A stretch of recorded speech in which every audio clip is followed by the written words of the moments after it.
series called Flesh, Real Life, Real Jesus. And through this series we've been talking about what it means to actually live like Jesus lived 2,000 years ago. Throughout the past 4 weeks we've had some fun talking about God's plan for transformation. And I've shown you this grid each week. And you see the same video each week, kind of to try to let it sink in a little bit about what we're talking about. God's plan for transformation is very different than yours or my plan for life transformation. We talked about how when we began this process, we talked about how instead of trying to preach us into heaven, instead of giving us a new set of rules or a new set of guidelines to follow, God had an entirely different plan in which He began this 5 steps towards transformation with the word incarnation. He literally, as Hugh said in the video, took on flesh and became the man Jesus. He became a regular guy named Jesus. Sounds weird if you think of him as a regular guy, but for 30 years, Jesus was just some guy from Nazareth. Nobody really thought of him differently. Nobody really looked at him differently because Jesus was born like you and I were born. He worked a job like you and I work a job. He had friends like you and I have friends. He even had folks who didn't like him all that much, like you and I have people who might not like us as well. And while living among us, Jesus, through these 30 years of life, built a reputation for himself. And that's where we moved into that second week of this discussion in the reputation phase, where Jesus worked hard to build a reputation for not only himself, but for God, because he was God in flesh. And he built this reputation by actually caring about the things that you and I care about, by caring about the things that people cared about around him. Every year, around this time of the year, that was cyclical when I said that. Every year, around this time of the year, the major television networks began to play these specials about the life of Jesus, and the secret life of Jesus, or the hidden life of Jesus, or all this stuff about Jesus that you never ever knew, but the Discovery Channel surely knows, and the Learning Channel knows, and you never heard of it. But they play these things because people still, to this day, 2,000 years later, still like this guy named Jesus. They still have this fascination about Jesus. They may not call themselves Christians, they may not call themselves Jesus followers, but Jesus had something about him that made them like him. And so, for 2,000 years, billions of people have looked to Jesus with a kind of an eye of respect. They kind of, if they didn't worship him, they at least respected him. In fact, every world religion, pretty much every world religion, has a place for Jesus somewhere in its faith. Fascinating to think about that this man had that big of an impact on the world around him. And that was the reputation he built as one who cared about people, who loved people, who taught people in a way that was relevant, in a way that they could understand. Last week, we took the idea of living like Jesus one step further, and we talked about having a conversation like Jesus had a conversation. Literally talking like Jesus. Not something you usually think about. What does it mean to talk like Jesus? But if you look, if you recall, if you were here last week, if you weren't, kind of recapping,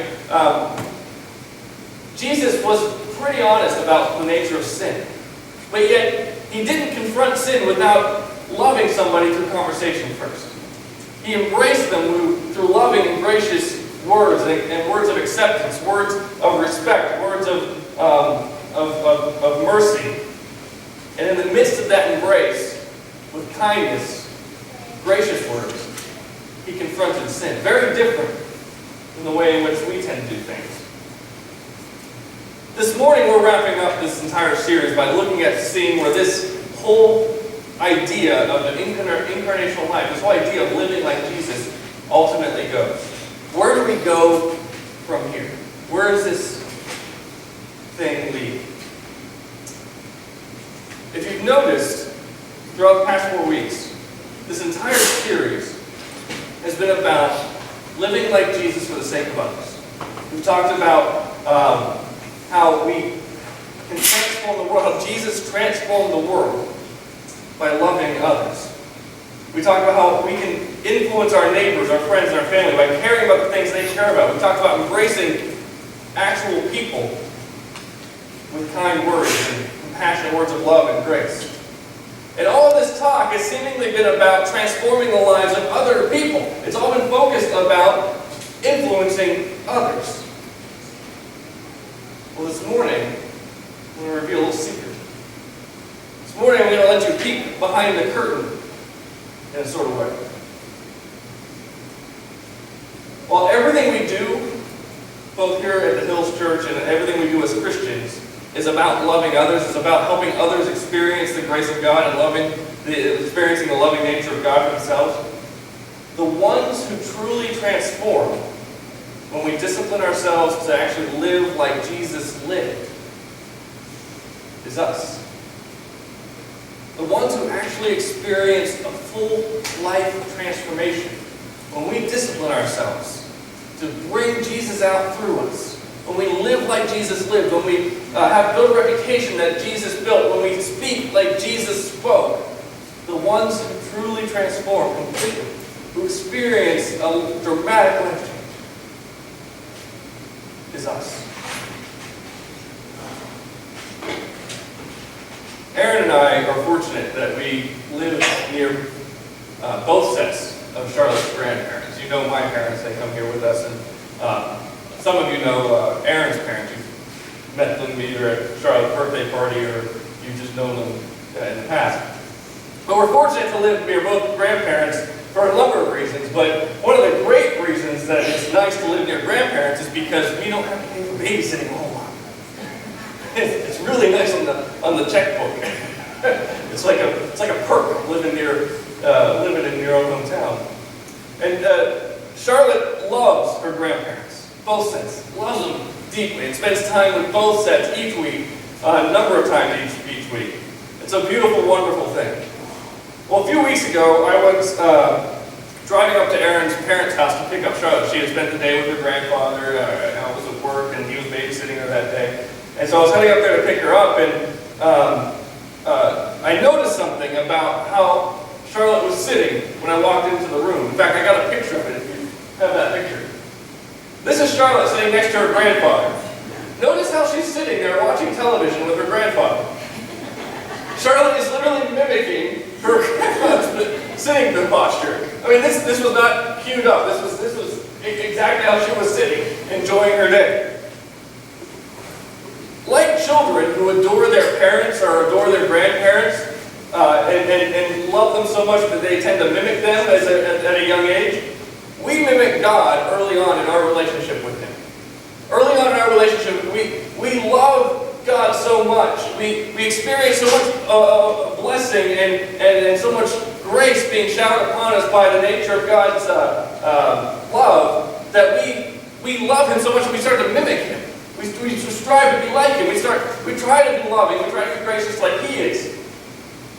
But just like children who eventually grow up, now I'm still dealing with the fact that my 2-year-old is going to someday grow up to be like a teenager. That's a scary, frightening idea, but it's going to happen.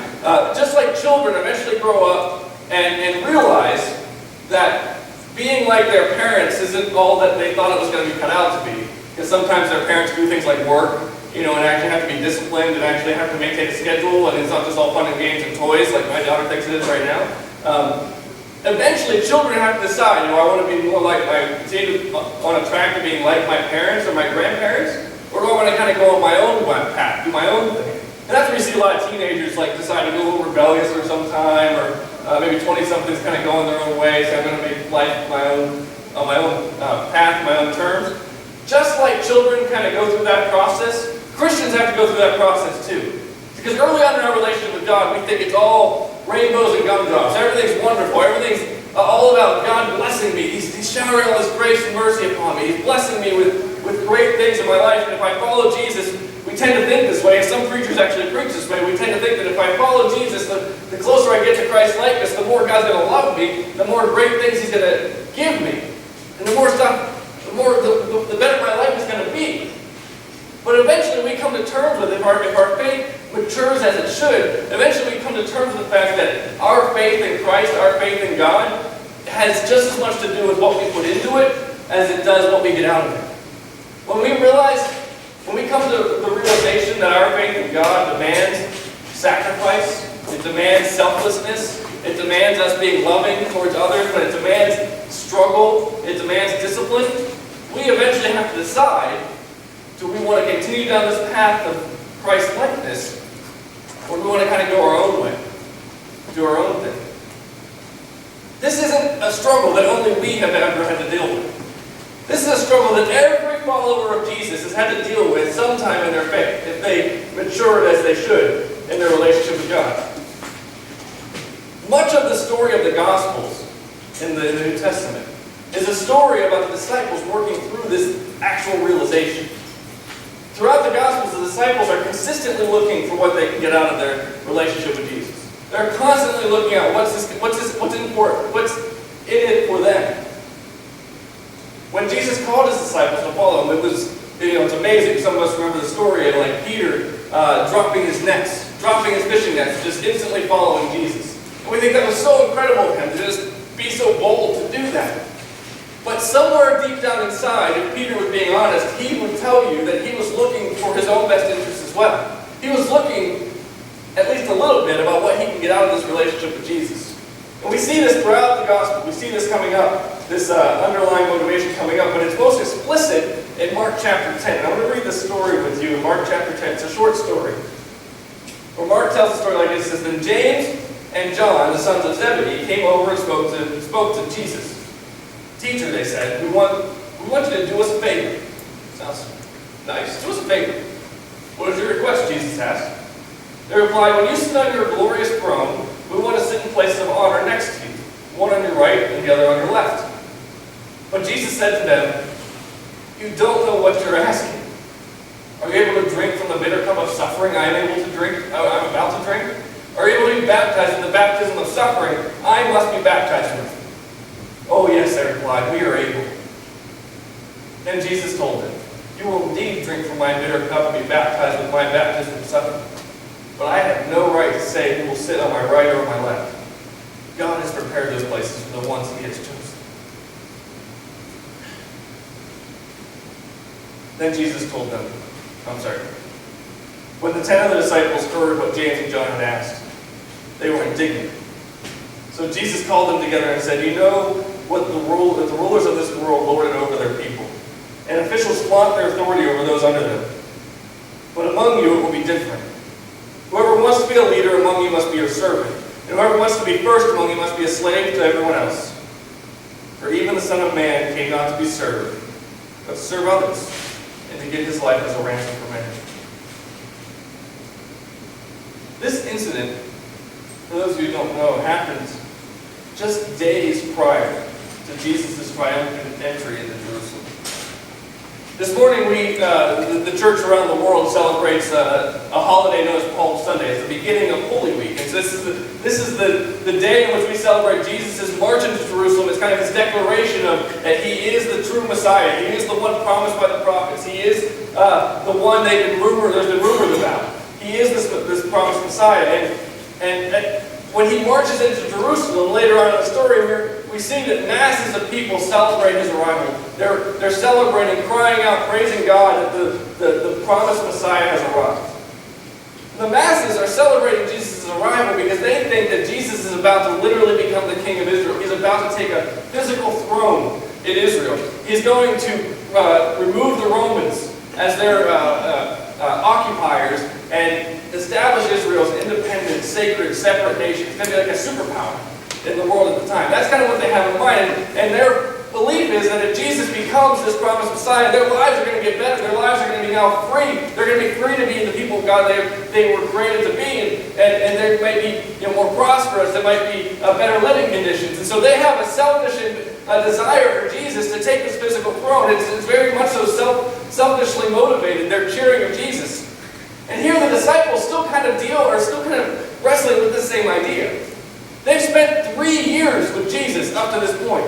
They've been following him along the countryside, hearing him teaching. They've been watching him heal the sick and forgive sinners. And if anybody should know better, the disciples should know better. The disciples should know that God has some other plan in mind, that Jesus is not about to take a throne in a castle somewhere. Jesus is about to be hung on a cross. He's about to suffer. He's about to die. And Jesus even explicitly tells them this just verses prior to James and John approaching Jesus saying, "Hey, can we sit next to you on your throne? Can we be your Secretary of Defense and your Secretary of State?" Because that's what they're asking. They want to be some high officials with Jesus. I don't know what's going through the disciples' minds. I don't know if they just think Jesus is being some sort of Debbie Downer, that he's like, "Oh, I'm going to die, it's going to be hard. they just think, oh, Jesus is just so pessimistic? Or what? But the fact of the matter is they just don't get it. They're blockheads at this point. It's not sinking in that the man that they've committed 3 years of their life to is about to die. They just don't get it. They're still looking for what they can get out of this relationship with him. They're still looking for how their relationship with Jesus can bless them, can benefit them, can make them better, can make them richer, can make them more powerful. They still don't quite get it. Weeks later, we know the whole story. We know that by the end of this particular week, in which after Jesus marched into Jerusalem, he's going to die, he's going to be arrested, he's going to be tortured, he's going to be crucified, and he's going to die an incredibly painful death. Not too much longer after all of that occurs, this is what Mark says in the final verses of his gospel about the disciples. Mark says this in Mark chapter 16. It says, Jesus appeared to the 11 disciples as they were eating together. He rebuked them for their stubborn unbelief, because they refused to believe those who had seen him after he had been raised from the dead. I love that. They still don't get it. They're still being rebuked. And then he told them, go into all the world and preach the good news to everyone. And the disciples went everywhere and preached. And the Lord worked through them, confirming what they said by many miraculous signs. It took until the very last verse of Mark's gospel for us to find out the disciples finally understood what Jesus' plan was as the Messiah. These disciples who believed they would be living the good life if they followed Jesus, that they'd be showered with material blessings, that they'd be given positions of power in his kingdom, were ultimately transformed, but it took an incredibly long time for them to get there. It took a long time. These disciples took on the likeness of Christ by the last verse of the gospel, by the last verse of Mark's gospel. They took on Christ's likeness so much so that Mark tells us they up and left their neighborhoods, they up and left their homes, they up and left their families. They let go of everything they once did. They moved into new neighborhoods. They moved into new cities, new countries, and began to tell others about Jesus. They built reputations among new people as the ones who were like Jesus, as they were the ones who were like this Jesus that other people talked about. They served people selflessly like Jesus. They talked with words of grace and truth like Jesus. They became friends with sinners like Jesus, and ultimately they suffered like Jesus. Many of them actually died horrible, painful, and tragic deaths, just like Jesus. And like Jesus, their sacrifice, their Christ-likeness, revolutionized and transformed the world around them. Transformed everything. Some of you I know have been reading the book Flesh that this whole sermon series has been based on. And I'm not sure if those of you who are reading have gotten to the final pages, but in the final pages, Hugh talks about this idea of moving from being first decision Christians to becoming second decision Christians. And there's a huge difference in the two. For quite some time, even Jesus' closest disciples were what Hugh would call first decision Jesus followers. They followed Jesus. They showed up to see Jesus. They showed up to hear Jesus. They even showed up to follow Jesus around the countryside because they wanted to be blessed. They wanted to get something out of him. And many of us might consider ourselves first decision Christians. That we're here because we want to be inspired. We want to get something out of God. We want to be blessed by it. We want to be forgiven of our sin.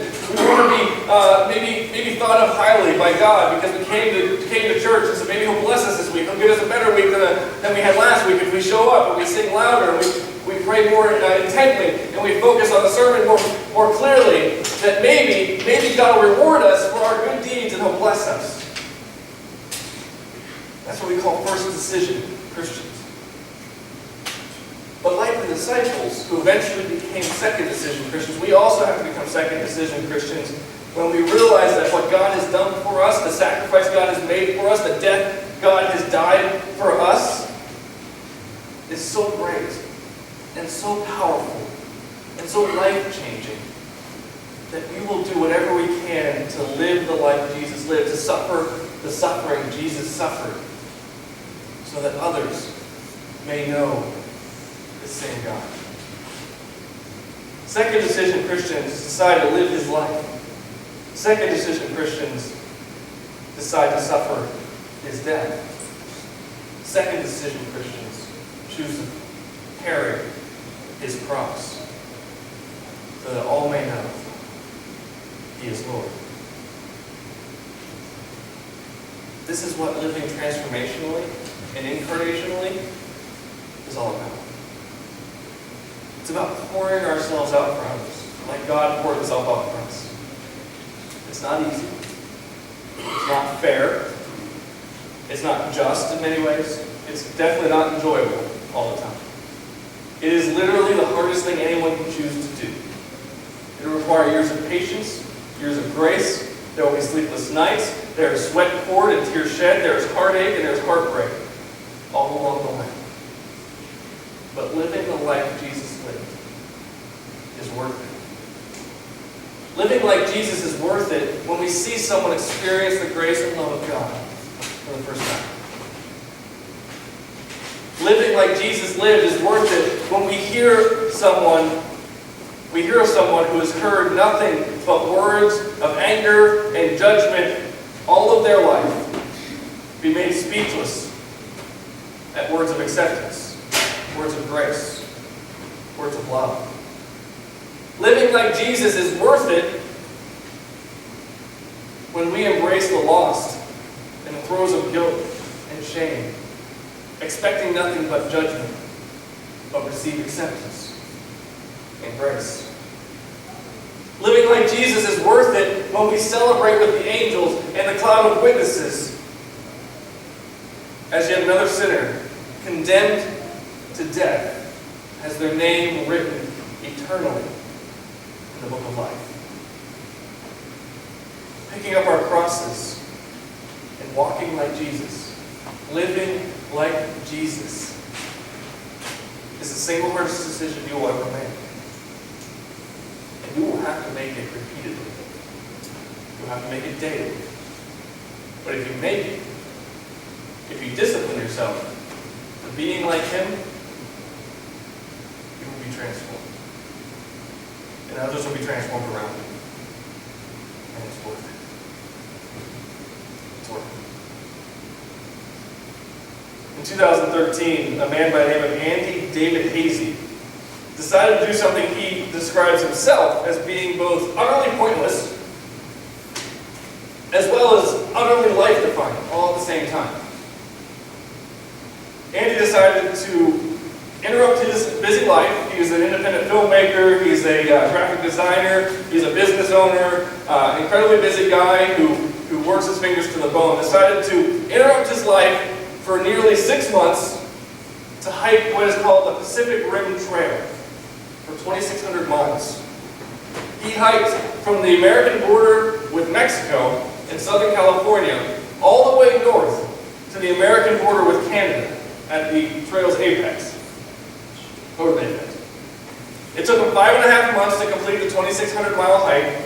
It took him he says it took him a little longer than others, probably about a week was added to his schedule, because at the end of every single mile for 2,600 miles, he stopped and took a picture of himself. Took a selfie of himself. And he did it because he wanted to show people what this transformation could have upon him. Well, how he could physically and spiritually and emotionally and just entirely look different, become a different person as a result of this walk, of just walking 2,600 miles. 2 years after completing the hike, Andy has finally put together a compilation video of all his pictures. He says it took him so long to put the video together because it took him that long to wrestle with the transformation the hike actually had on his life. It took him that long to actually deal with the changes that came in his life that took him 2 years to put the video together. We're going to interrupt the message here for this short 4-minute video and travel with Andy for 2,600 miles. I want you to see the transformation he experiences as he walks through the toughest, most dangerous terrain in the United States. Check out this video.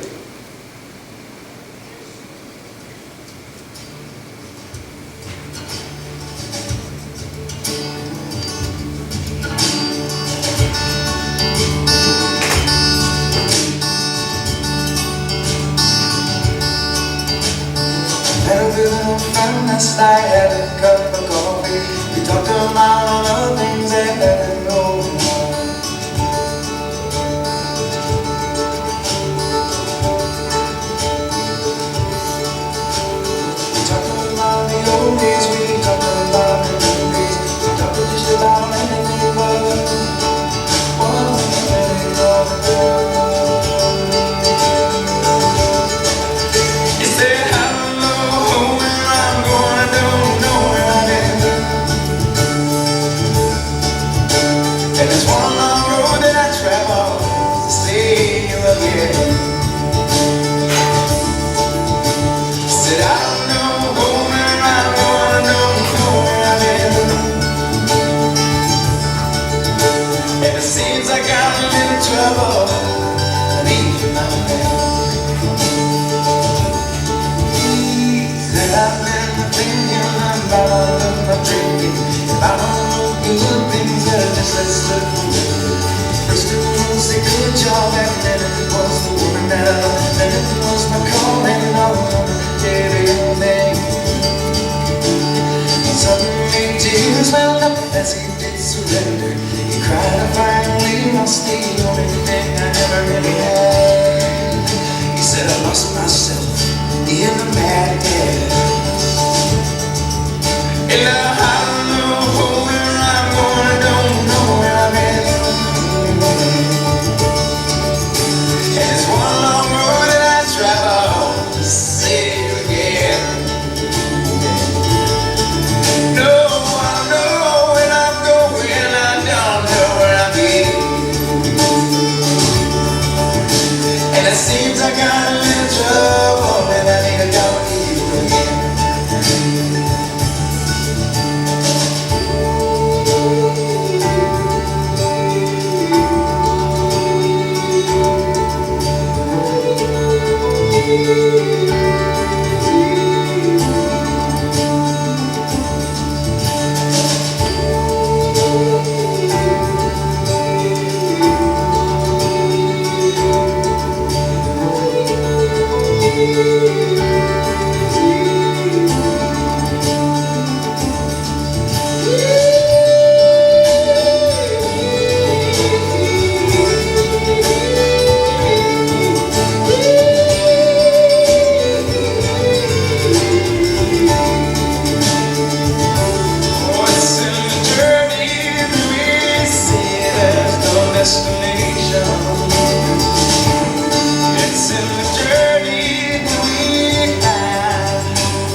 Here's a picture of the before and after, I think.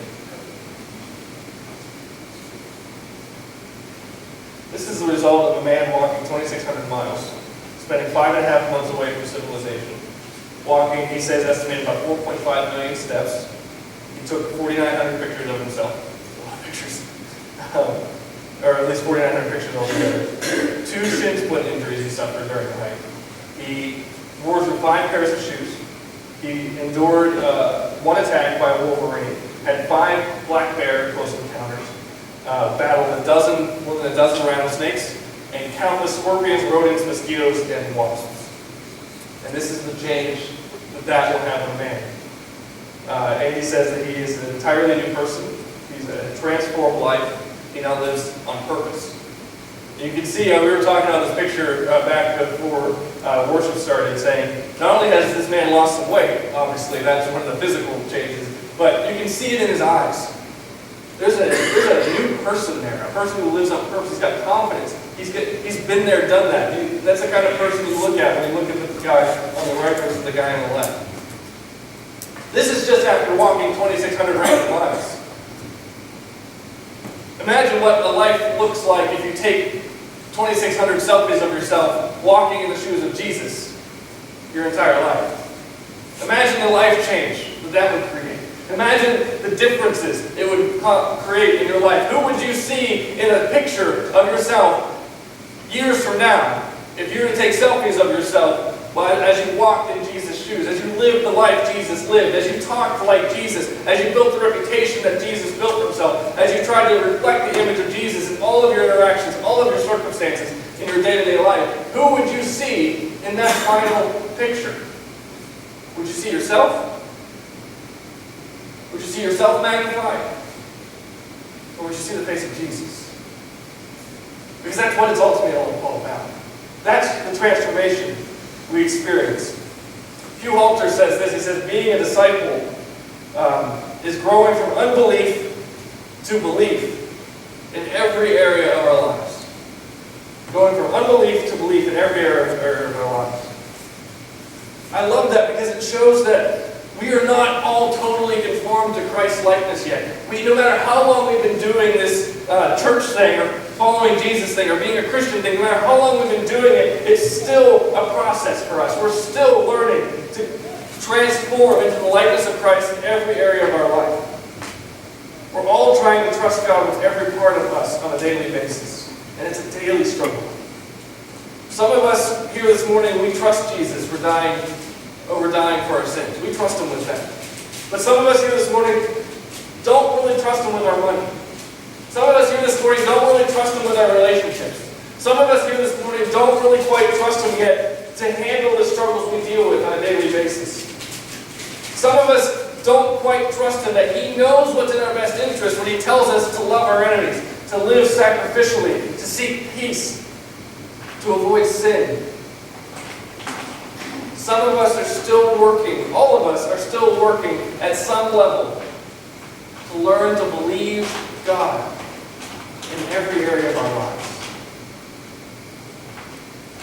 And it's only by willingly choosing to live like him, to walk the steps that he walked in, to live like he lived, that we ultimately experience the full transformation he has in store for us. We cannot be transformed into Christ's likeness by simply reading about it. We cannot be transformed into Christ's likeness by hearing somebody talk about him Sunday after Sunday.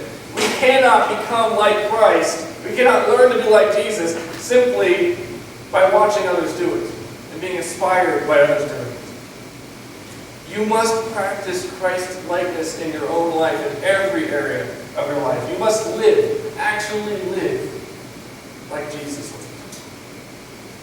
The great thing about grace is that you're going to stumble along the way. You're going to have those encounters with rattlesnakes. You're going to have those battles with wolverines and bears and everything that comes along the path. You're going to trip and fall. You're going to get injured. You're going to have proverbial shin splits along the way. But the love of God picks you up, dusts you off, and said, I love you. Go at it again. Get him again. Keep walking. Keep moving forward. There's going to be times when you say words that Jesus would never say. There's going to be times when you're less than selfless. There's going to be times when you choose your own path over God's and get lost. But that's precisely how the disciples felt. For 3 long years of being physically connected with Jesus. They stumbled. They were blockheads. They got it screwed up. But they kept going. And by the end of Mark's Gospel, they were transforming the world with the grace of Christ. For the kingdom of God. I want to conclude this whole series going back to the same verse we've been reading every single week. From 1 John chapter 2, verse 6. Whoever claims to live in him must walk as Jesus did. Living like Jesus is the single hardest decision you will ever make. But it's worth it. It's worth it when you start to see yourself change that. It's worth it when others start seeing in you, not you, but the love of Jesus Christ.